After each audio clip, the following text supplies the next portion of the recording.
Quand l'école a fini cet après-midi, la Maybach venue me chercher était garée devant le portail. Je suis sorti de l'école et je me suis dirigé tout droit vers la voiture. Tout le monde dans l'école sait maintenant que j'ai contrarié Liu Ruyan.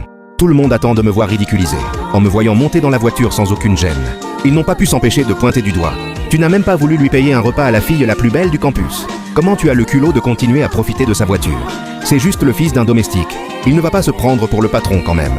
Liu, la reine du campus, n'est même pas encore là. Et elle ose monter. Liu a vraiment trop bon cœur. Si je tombais sur un fils de domestique pareil qui ne connaît pas sa place, je le virerais carrément.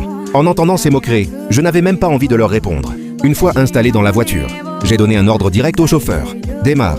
Le chauffeur m'a jeté un coup d'œil. Mais mademoiselle Liu n'est pas encore là. Attendons un peu. Parfois Liu Ruyan arrive tard à cause du conseil étudiant. À l'époque, je l'attendais toujours. Je pensais qu'aujourd'hui, il faudrait encore attendre longtemps. Mais dès mon arrivée, on me demande de démarrer. En voyant que le chauffeur n'obéissait pas. Et qu'en plus, il prenait la défense de Liu Ruyan. Je ne pouvais pas m'empêcher de trouver ça risible. Oncle Liu, je suis le fils unique de mon père.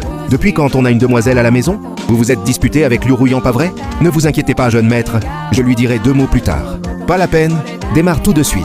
Je ne veux pas faire la route avec elle. Et je ne veux plus la voir non plus. L'oncle Liu était clairement hésitant. Il ne m'a pas obéi. Il sait trop bien à quel point j'ai peur de sa fille. Dès que Liu Ruyan dit quelque chose, je n'ose jamais lui répondre. Même s'il ne m'écoute pas, je ne vais pas réagir plus que ça. Au pire, Liu Ruyan me fera la morale 2 minutes. Quand il pense qu'un jour j'hériterai de la fortune familiale et que tout cet argent ira à sa fille, le chauffeur ne se considère déjà plus comme un simple chauffeur. Il prend déjà son air de beau-père avec moi. Tu démarres, oui ou non? J'ai froncé les sourcils. En réalité, mon père voulait déjà le virer depuis longtemps, parce qu'il avait entendu qu'il jouait en cachette. Mon père trouvait que garder quelqu'un comme ça à la maison n'était pas rassurant. Mais à l'époque, j'avais perdu la tête. Je n'arrêtais pas de prendre sa défense. Je pensais que s'il restait, Liu Ruyan pourrait aussi continuer à vivre chez les Jiang. Alors j'ai dit plein de bien de lui.